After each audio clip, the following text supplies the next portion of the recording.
Chona, nahanda mo na ba yung pinapaprepare ko sa'yo? Yes, ma'am. Andito na po lahat. Ayan, ito.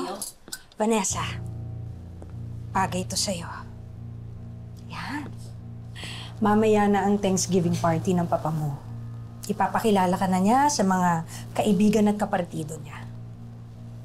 Ikaw dapat ang pinakamagandang babae mamayang gabi.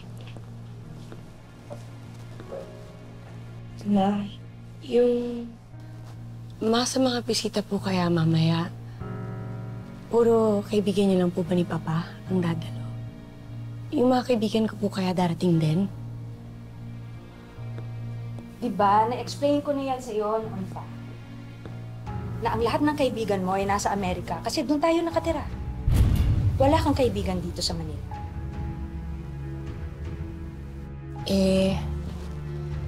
Yung mga nasa Amerika po kaya, pwede ko ba silang kahit makausap man lang po kahit sa chat, video call?